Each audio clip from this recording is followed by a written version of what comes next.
Good morning, everyone. Welcome to the session. I'm Chris Parisian. I'm an applied research scientist at NVIDIA. I have the great honor this morning to introduce our speaker, Cynthia Rudin. She's here for a topic that's certainly generated a lot of debate in the community lately, particularly in healthcare, where I get to spend much of my time. Cynthia Rudin is a professor of computer science, electrical and computer engineering, and statistical science at Duke University. Previously, Professor Rudin held positions at MIT, Columbia, and NYU. Her degrees are from the University of Buffalo and Princeton University. She is a three-time winner of the Inform's Innovative Applications and Analytics Award and was named as one of the top 40 under 40 by Poets and Quants in 2015, and was named by BusinessInsider.com as one of the 12 most impressive professors at MIT in 2015.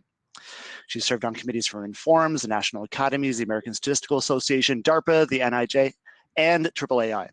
She is a fellow of both the American Statistical Association and the Institute of Mathematical Statistics. Professor Rudin also happens to be the author of my absolute favorite paper on the pitfalls of interpreting black box models. I am delighted to welcome Professor Cynthia Rudin. Cool, thank you. I'm going to share my screen here.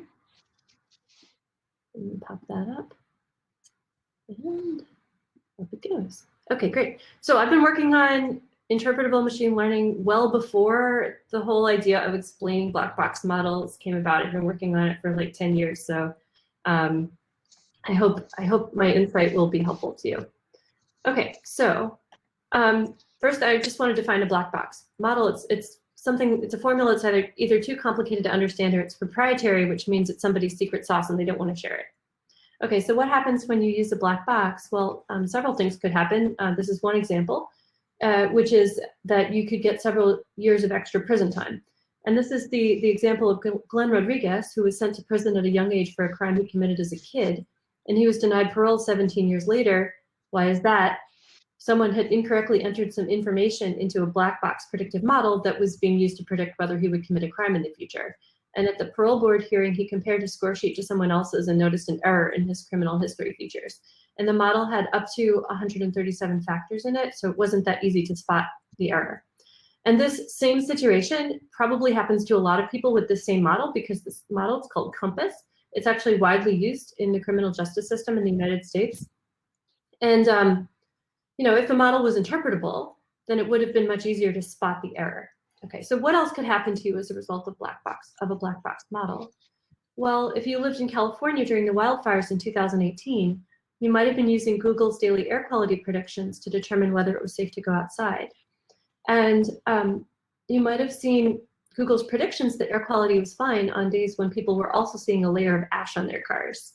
Because during the wildfires, Google replaced the Environmental Protection Agency's trustworthy air quality index model with a proprietary machine learning model from the company Breezometer, which claimed to be more accurate. But clearly, the proprietary model was not doing what it was supposed to do, and it put a lot of people in danger. Anyway, now I've given you just a few things that have gone wrong with using black box models, but there's a tremendous amount more that could go wrong, and probably many things have gone wrong that I don't know about because they were hidden. And now people are starting to use machine learning for medical decision-making, for loan decisions, for self-driving cars, and all manner of other things that really don't want to go wrong. Anyway, and so people love their black boxes. Like, I'm not kidding. People, they argue fiercely that they need the black boxes. Anyway, so some definitions. So an interpretable machine learning model is constrained. Okay, so it's a model that obeys a domain-specific set of constraints that makes its computations easier to understand by a person.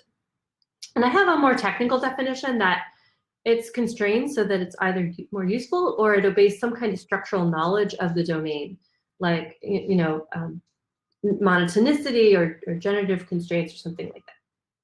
And there's a spectrum between models that are kind of at the extreme end of interpretability, where they're really sparse and you can understand exactly how all the features work together to form the final prediction.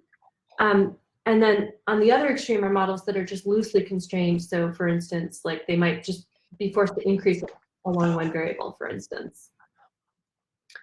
Okay, so I'm going to give you an example on the more extreme end of the spectrum, which is a very high stakes decision where we want to use a model that's very, very constrained and interpretable. Okay, and that example is predicting seizures in critically ill patients. So these are patients that have that are in the intensive care unit being monitored for brain seizures. So let's say that you have an aneurysm which bursts in your brain, you have a hemorrhage in your brain, so you have blood in your brain, and you then get surgery and you're placed in the intensive care unit being monitored with continuous EEG monitors. And for these types of patients, seizures are fairly common, and the seizures actually lead to brain damage. And doctors will do a lot to prevent you from getting a seizure. Like they might even give you drugs that would reduce your the functioning of your brain. So, and these seizures can do more harm than the actual hemorrhage itself. Okay, so the only way to detect these seizures is using EEG. The patient is not shaking, it's not that kind of a seizure. It's just in the brain.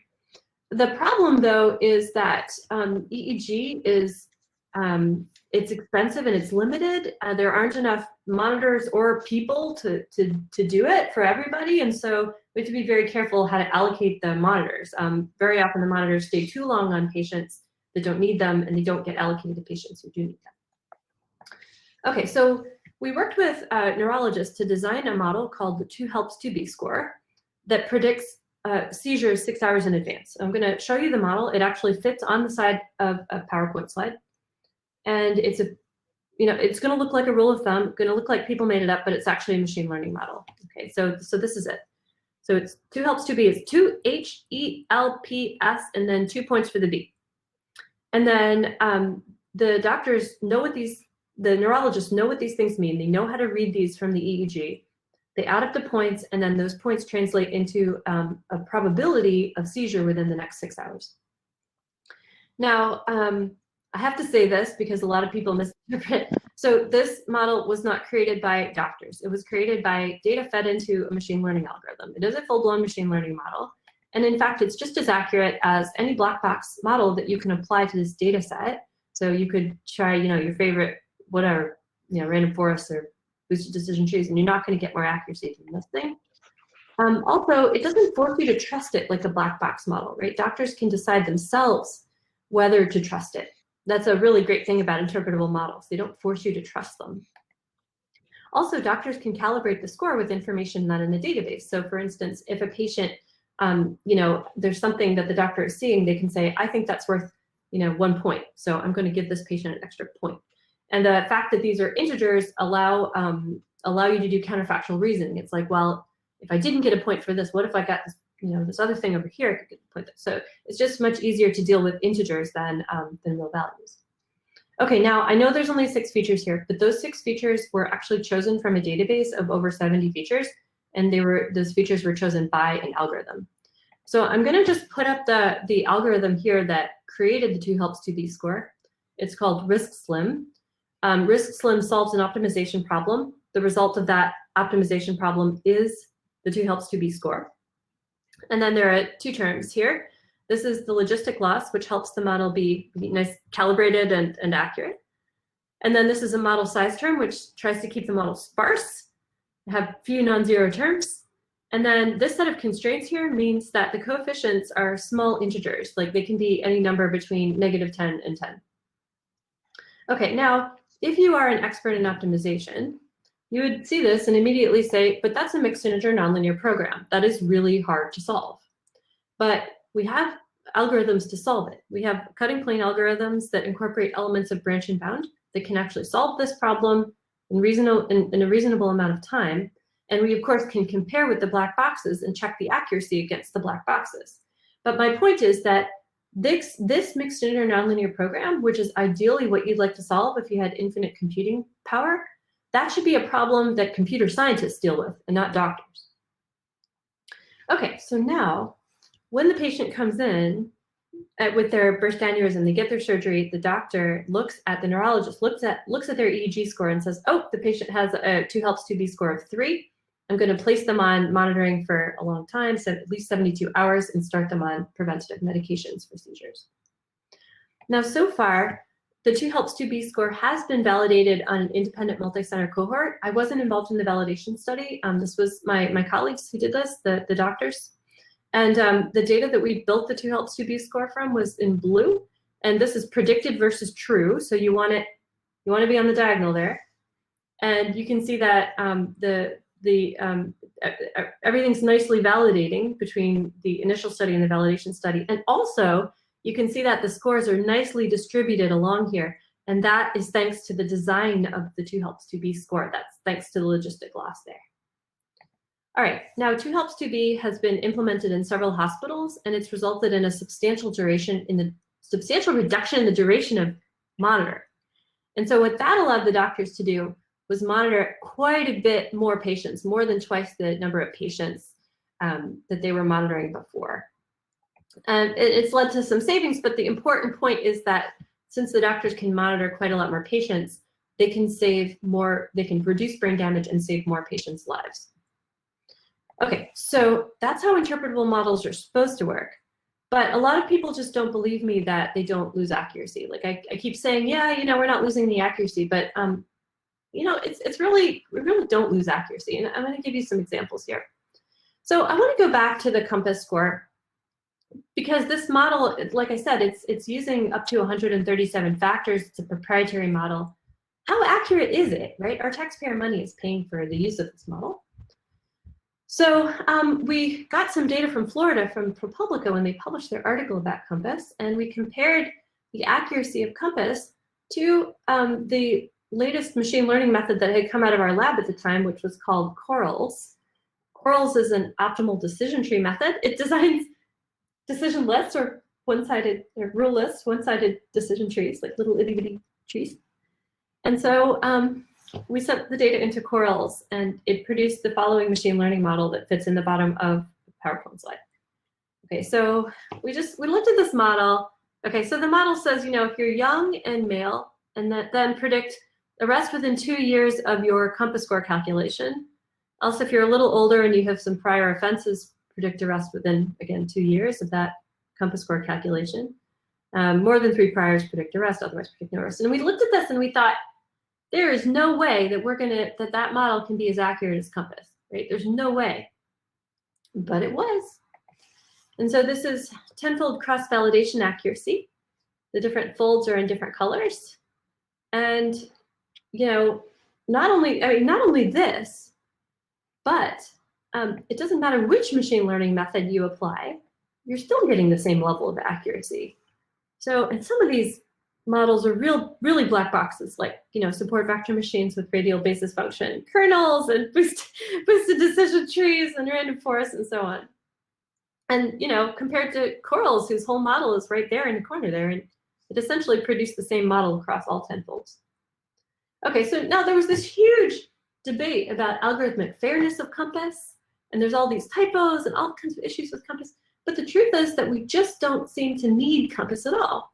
You know, so why are we still using it, right? I'm not advocating that we use the Corals model instead, right? I'm not saying that's the right model. I'm just saying, why are we using COMPASS?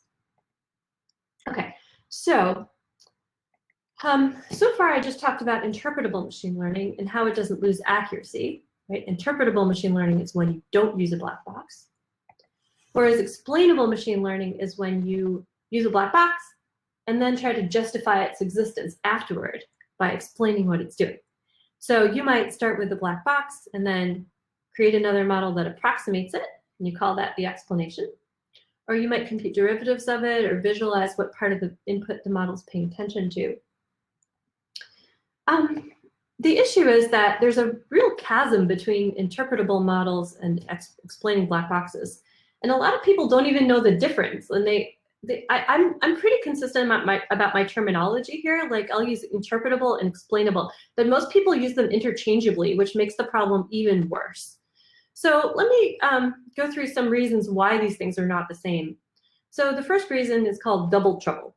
So double trouble is where explaining a black box by approximating it forces you to rely on 2 models instead of 1, right? The black box and the explanation. That's 2 models. And those models have to disagree with each other. And because if they didn't, then you wouldn't need the black box. You could just use the explanation and call it an interpretable model. So they have to disagree with each other. And then people are very often happy with an explanation that's right 90% of the time. But that explanation is wrong 10% of the time, which means 10% of the time you can't trust the explanation, which means you can't trust the black box. Okay, so then typos, as I showed you with the COMPASS score, typos are a problem when inputting data into black box models, and no amount of explaining COMPAS is going to solve that problem.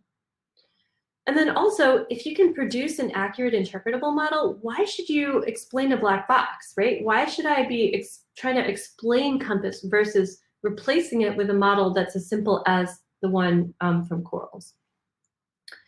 Okay, here's another one. Explanations. When people say explanations, what they're actually talking about usually is an approximation. So explanations are very often not explaining what the model is doing. It's just approximating its predictions. And so that means it gets variable importance wrong, because if you have features that are correlated with each other, you might your explanation model might use one feature, but your black box might use another. So I'm going to give you an example where, let's say that that's my black box there, this f of x. And then I approximate it, I have my explanation with the f tilde, and they're about equal to each other. But you could have this situation where like the black box depends on age and number of prior crimes only, and the explanation model depends on some other variable that's correlated with age and priors, like race. And you know, you could say like, all right, this could never happen. Nobody would be silly enough to do this. But this actually might happen. And it actually did happen. So let me show you where that happened, which it happened for COMPAS. And it happened by the ProPublica group. So this is exactly what they did. They took COMPAS and they approximated it with a linear model, which depends on age, priors, and race. And they declared that COMPAS then depends on race in addition to age and number of priors. So let me show you a little bit more about what ProPublica did. They did a calculation that showed that false positive rates and false negative rates varied by race, which is absolutely no surprise. And then they said, this might not be a good comparison. We should condition on age and number of priors and re-examine, because age and number of priors are correlated with race due to systemic racism in our society. So they said, fine, we'll condition on age and number of priors.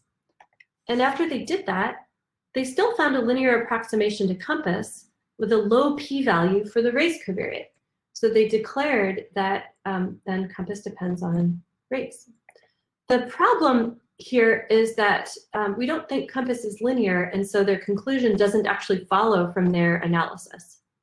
So luckily, they provided this data from Florida that I keep talking about. So we could actually take a look inside COMPAS to try to figure out what was going on. And what I'm plotting here is each point is an individual, like a person in the database, and I'm plotting their COMPAS violence score versus their age. And as you can see, there's this pretty strict cutoff at the bottom here with a few outliers, but we think that these values here, we think that they're the minimum COMPAS score for each age. And that is overall not pointing to a linear function of age. And it also looks like COMPAS depends heavily on age, particularly for younger people. And so this could really have messed up ProPublica's analysis. So we took a peek inside COMPAS to try to figure out what was going on. So we took COMPAS and subtracted off that nonlinear function of age to see whether COMPAS still depended on race. And it didn't seem to anymore. The effect went away. We ran machine learning methods with and without race to see if they need race to predict COMPAS well. And those machine learning models perform similarly. So we did not find the same conclusion that ProPublica did when taking into account age properly. Okay, so if you go back to ProPublica's article and look at the pairs of people they had in the article, so they had like, a white person and a black person, where the white person had a much longer criminal history and a lower COMPAS score. If you look at that, then the thing is that like the white person was a lot older than the black person here. So that could explain the difference in COMPAS scores. Now, I'm not saying I agree with this. Like, I'm not saying I agree that these should be the correct COMPAS scores. I'm just saying that if they had compared two people of the same age, then it would be more convincing. But I think the problem is actually worse than what they're talking about. So they found like a lot of people that have these, pairs of people that have this weird inconsistency. And I think the real problem is that humans are actually not very good at inputting data reliably. And so if you have 137 factors entered by hand for each survey, you actually end up with a fairly high probability of typographical errors or data inconsistencies, which could definitely lead to all those pairs of people with strangely inconsistent COMPAS scores. And I think this is just a serious disadvantage to complicated or proprietary models. Case in point, Glenn Rodriguez, who had this typo determine his prison sentence. And of course, that is really not the way the criminal justice system is supposed to work. It's not supposed to, typographical errors are not supposed to give prison sentences. And in Florida, we found quite a lot of people where there was these strange inconsistencies. So these are people with the lowest COMPAS violent decile scores. So these are the lowest possible COMPAS scores. COMPAS ranges from 1 to 10. And then these people had quite a lot of prior offenses. And here's some examples of them. So I can't figure out any way to explain this other than data inconsistencies. And this is just the tip of the iceberg. There's actually a lot of people with these strange inconsistencies. Okay, so going back to interpretable versus explainable, I'm just popping up here an image that came from the DARPA Explainable AI BAA. And I looked at this and I thought, what in the world is this? First of all, these axes don't mean anything. This is like Trump with a Sharpie, right? There's no measure, like what experiment was this that created that, right?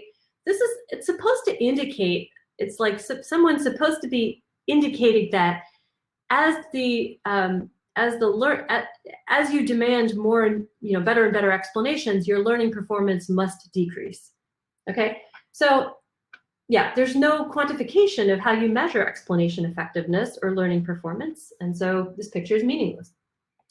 It looks like they were trying to demonstrate that if you run a static data set with machine learning methods of different complexity, that you would see this decreasing trend. But that is not the way data science is done. Data science has a loop in it where you run your analysis, then you interpret the results, and then you go, oh, I've done my data processing wrong. I need to go back and fix it. And so if you take into account that loop, the explanation effectiveness actually improves as the learning performance, like the explanation effectiveness improves, the learning performance improves because you actually know what you're doing. And then also, even if you did run it with a static data set, the trade-off doesn't actually happen like that. As I showed you with COMPAS, the plot was essentially flat with learning performance, versus the complexity of the models. And then I couldn't even tell here whether they were talking about explaining black boxes or actually designing interpretable models. And in fact, they were talking about explaining black boxes.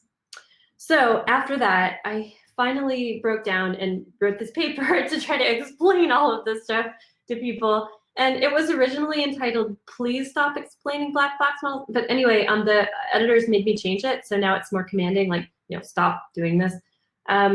So anyway, I gave a lot of reasons in this paper why we should stop explaining black box models for high stakes decisions. I'm just going to tell you some of them, which are exactly all the reasons I just told you. So typos, black box models still force you to trust the data set. You can't, evaluate the model. It's, you can't just evaluate the model. You still have to trust the data set. And I've never met a large data set that I could trust. Double trouble, this issue that you have to rely on 2 models instead of 1, and they have to disagree with each other. The fact that the explanations are not actually explanations, they don't use the same variables. And I gave the example of the ProPublica scandal where their analysis was wrong, and they said that, COMPAS depends on race when it probably possibly only depends on race through aged criminal history, although we'll never really find out. But also, the fact, there's also the fact that the explanation methods are messed up in other ways too. But I guess, the most powerful argument is that if you can produce an interpretable model, why should you try to explain a black box, right? Do you really want to extend the authority of the black box rather than try to replace it? So the computer vision people had been giving me a hard time over the years, and so they were saying, but I don't want to use a sparse decision tree for pixel space. And I was thinking, but sparse decision trees don't make any sense. That's not a good definition of interpretability in pixel space. So we tried to figure out how to design an interpretable deep neural network for computer vision. And now, of course, computer vision, you need to use a neural network because that's the only technique that's really working well right now. And the definition of interpretability is different for computer vision than it is for other fields, right? You want maybe a visual interpretation or something like that. So we designed this neural network that uses case-based reasoning. And because I felt like that's a lot, humans, like Dr. House on House, right? He would say, well, I think this patient looks like this other patient that I've seen before in this way, and so on. And we thought we would try to do that with images. So we have this method that tries to explain to me, say, why this bird is a clay-colored sparrow. And it says, well, I think this part of the bird looks like this part of that bird. And this part of the bird looks like this part of this bird. And this part of the bird looks like this part of that bird. And these are all prototypical clay-colored sparrows. And so it's explaining, it's dissecting the image and telling you how the computer is reasoning about this image. It's saying, I think this looks like that, and this looks like that. And so we decided to call the paper "This Looks Like That," so that because that's what it's doing. It's doing case-based reasoning. And what we found was that in this for this particular algorithm, we were able to design these interpretable models that don't lose accuracy over the black boxes. We did extensive experimenting on these benchmark computer vision data sets, and we found that adding this prototypical, this ability to do case-based reasoning, which is like adding an extra layer onto the end of a black box to force it to do this case-based reasoning, we found that it didn't actually lose accuracy over the black boxes. So that was nice. And so I still have not yet, even for the deepest of the deep neural networks, so far I still haven't seen a reason to use the black box models for a high stakes decision. We've also been working on sort of other things you can do with neural networks. Like this is a work that was just accepted called concept whitening.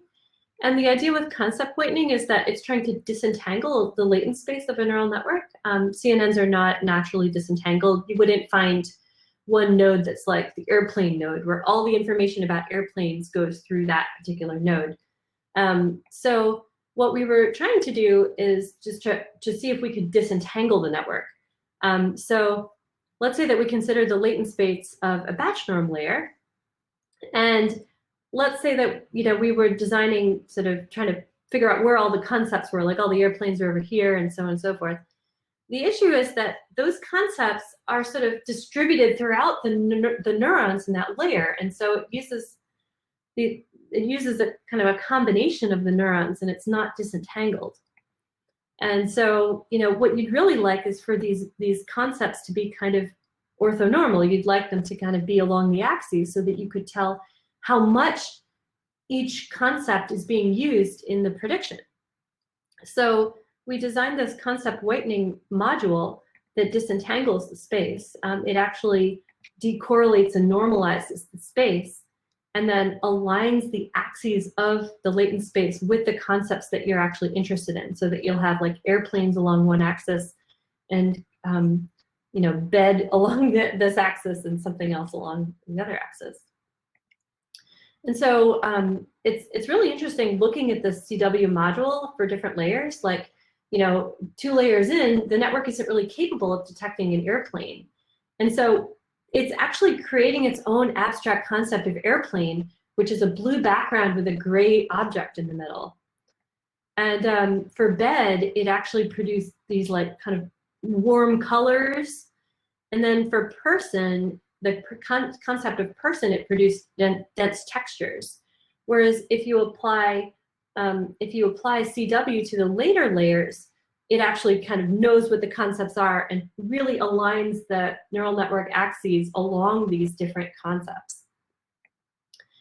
And so you can have these interesting cases where you have images that have sort of abstract concepts that differ from what actually is in the image. So this is an image of a sunset. And the neural network at earlier layers thinks it's a bed because it has orange colors, it has warm colors in it. And so as the layers increase and we add CW to the later layers, it actually starts thinking that maybe it's not quite a bed because it sees the blue sky, and it's thinking, oh, this might be an airplane because I see a sky. And so it kind of, spends the rest of the layers trying to refine that that question. And of course, there really isn't an airplane or a bed in this image, which makes it particularly interesting to study. There it goes. Okay, and so the advantages of CW over batch norm, of course, are that it actually makes the axes interpretable, and we haven't found any sacrifice in accuracy.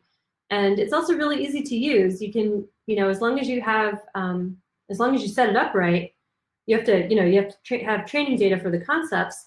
But if you do that, you only need one additional epoch of further training. Okay, so that's that's it. And I've just put links to all the different papers that I sort of briefly discussed. The Please Stop Explaining paper, Risk Slim and the 2 Helps 2B score, corals, and it's the analysis of compass, as well as the 2 neural networks papers. So thank you very much. All right, thank you very much, Cynthia. Am I audible? Do we need to? I think we're good.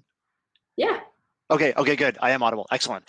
All right, we have a ton of questions that have come in, as is always the case with an engaging and hot topic like this. So I'm going to get through what we can.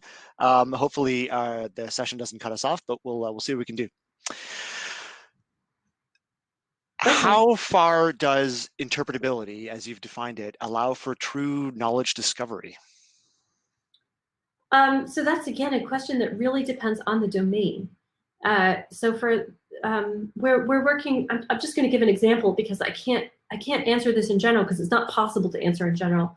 So we've been working in materials science, which I know nothing about, and we've managed to discover some really interesting little concepts that allow us to design materials better. I don't think we've solved the whole problem, but I think that there are some domains in which things are possible to discover. I think a lot of biology problems, there's a lot of discovery that still hasn't been done.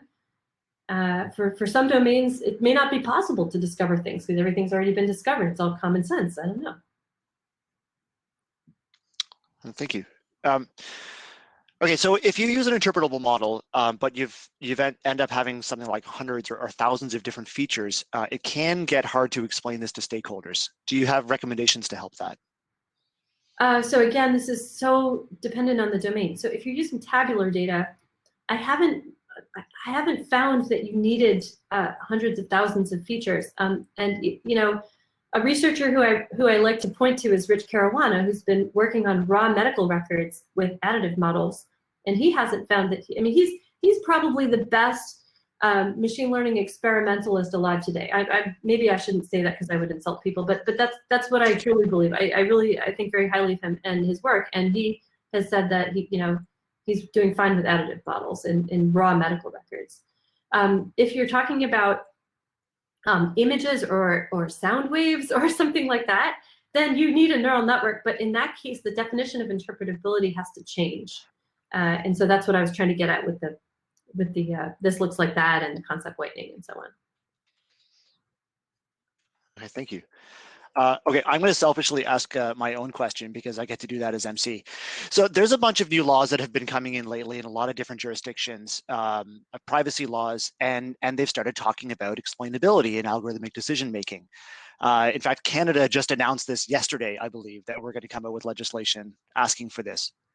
Do you have any insight on these regulations that are coming in? Are they grounded in the reality of ML applications, and are they looking at this the right way?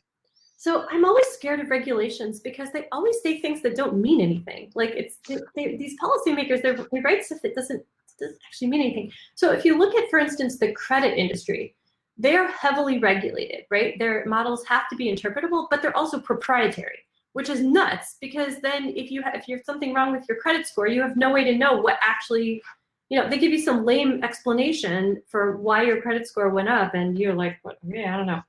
Like, I paid off a loan recently, and my credit score went down. And I was like, what's going on? And I Googled it, and it turns out that happens. That actually happens. And I was like, yeah, these credit scores are not, they're not constructive. It doesn't make any sense. I should be more credit worthy now that I've paid off my loan. So I think that trying to regulate overall, it just doesn't work. I think you need to regulate based on the domain, and you need to think about not just the people making the models, but the people subject to them. Like in criminal justice, why are we, there's a lot of questions about due process for when this algorithm is making a decision or a prediction about you, and you have no idea what the mechanism is that's actually doing that. So yeah, I think that they've left it a little bit too loose, and they've opened the door for proprietary models to be used for high stakes decisions that govern people's lives, when in fact it wouldn't be harmful to people it wouldn't be harmful to actually release these models. And some people say, oh, you could game the models. But the fact is, if the models are good, you can't game them. Right? Credit risk is a key example. You shouldn't be able to game a credit risk model. Mm-hmm, mm-hmm. All right, very good. Yeah. Okay, so here's a very different kind of question. So we all know the usefulness of open source resources to make machine learning happen. That's arguably why we've had such an explosion in the last few years. Can you recommend any open source resources for creating interpretable models, particularly unsupervised interpretable models? Yeah. So I have a web page with tons and tons of code on it. I'm working on a couple of methods for unsupervised learning. I have one for density estimation. I have like one that does density estimation trees for tabular data. And then I'm working on some data visualization techniques. Also, Rich Caruana, who I mentioned before, he has a beautiful package for additive models that is quite useful. But Jeff Hinton's group actually has done a wonderful job providing some, he probably would say it's not interpretable, but I would say it was. So things like TS&E, although TS&E is somewhat problematic. But yeah, it depends what you're trying to do, of course. Yeah. Thank you. Again, I don't know when we're going to run out of time. I think this session was supposed to run until 10:30, but we still have 150 people in the audience, which is phenomenal. So we're going to keep going. This is great. So what's the current trend on these interpretable models for unstructured data like text? How does that compete with kind of the alleged high accuracies that we're used to seeing from these models, like the BERT-based kind of models that are everywhere now?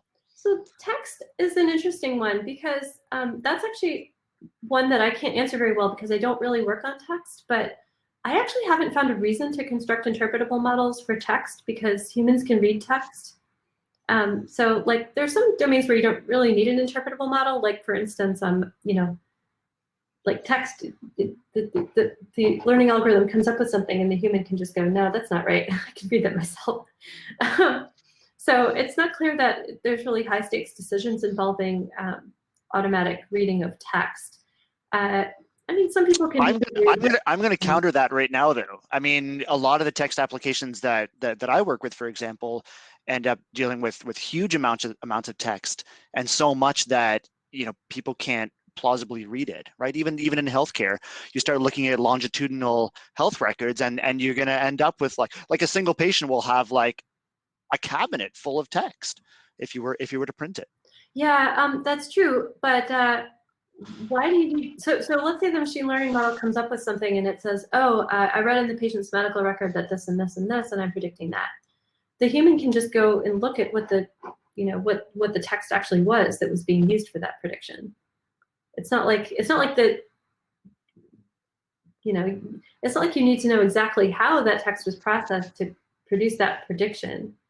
Mm-hmm. So I don't know. I haven't found any. I haven't found any like, yeah. I just don't see it. But I'm not saying that I'm not saying I'm right. I'm just saying that. I think I'm going to agree to disagree on that one, but we're gonna move on for the sake of the audience.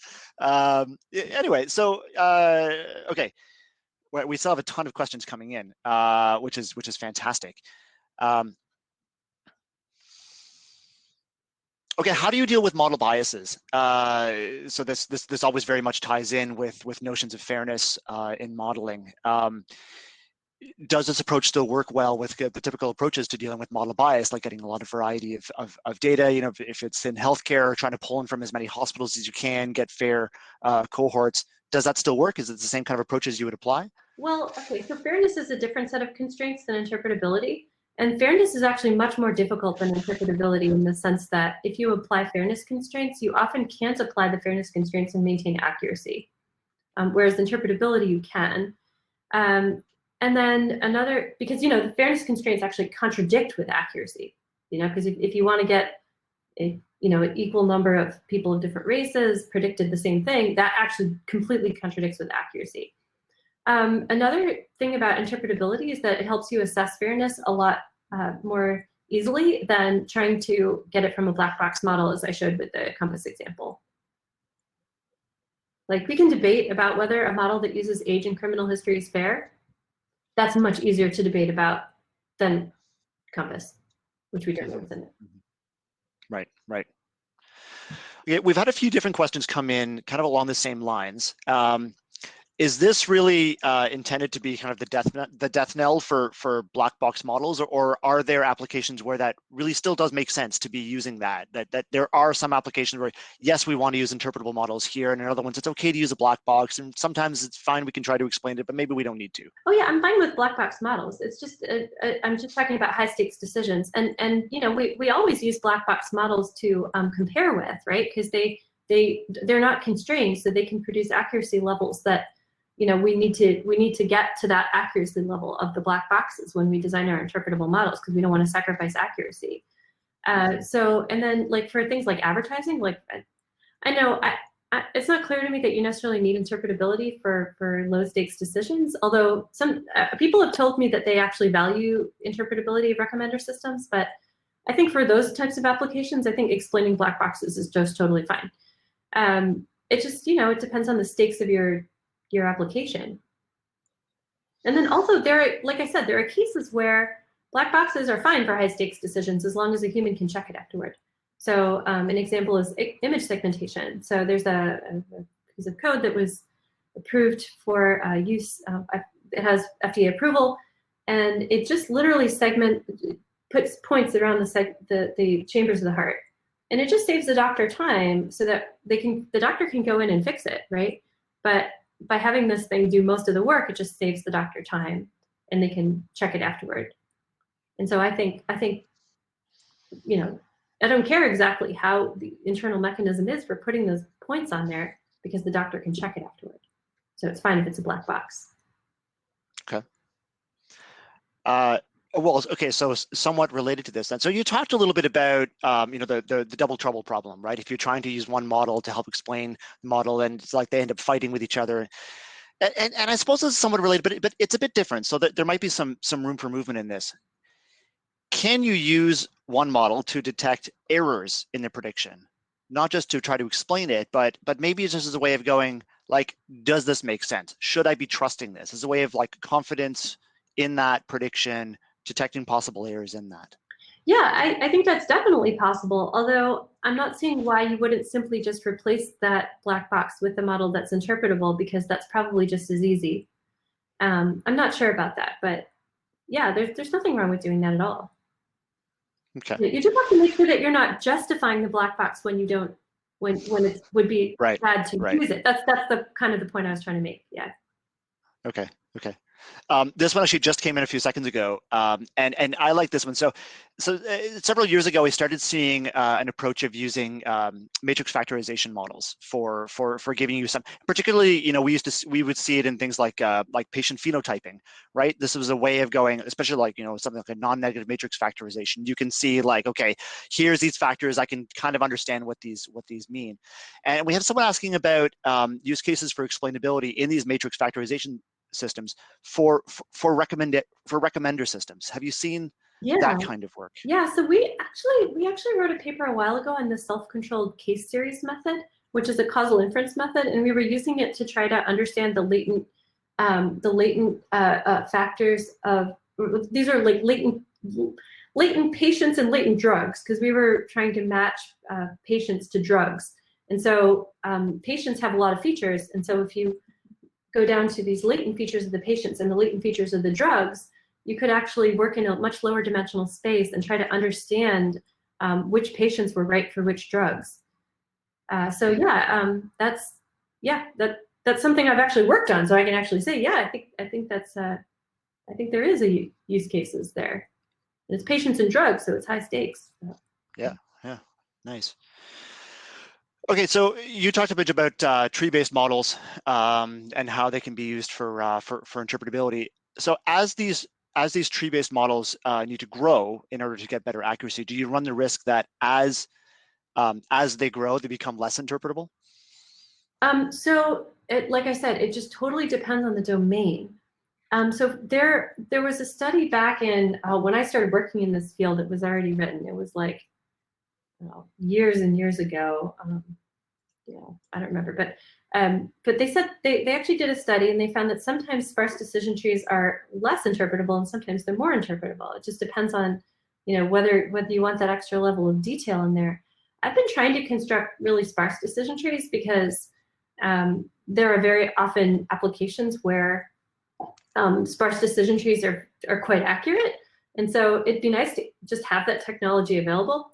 But the truth is that sometimes you might want longer trees. Oops, sorry, I'm gonna sneeze. Okay, yeah. So again, it really does depend on the domain. It's not clear to me that you're losing a tremendous amount of accuracy with decision trees. So if you compare CART, right? CART is 1993 technology, or sorry, 1983. So CART and C4.5, right? 80s, 90s technology. Those algorithms, you need to grow a larger tree to get more accurate. But those algorithms don't optimize trees. They just grow them greedily, and that's why they get more accuracy with larger trees. But if you actually fully optimize the trees, you tend not to need very large trees. So, yeah. All right. I think we're gonna wrap it up here. We have a couple of other questions that have come in too, just around, can we share, can you share some of your papers, and do you have some other introductory material? I would highly recommend to everyone to please check out Professor Rudin's page. There's lots of great material there. Do you have any other recommendations for people to follow up on great stuff after the talk? I should be more. Go read your stuff. That's it. I think the Please Stop Explaining paper is a good place. Yeah. The Stop Explaining paper is a good place to start. Great.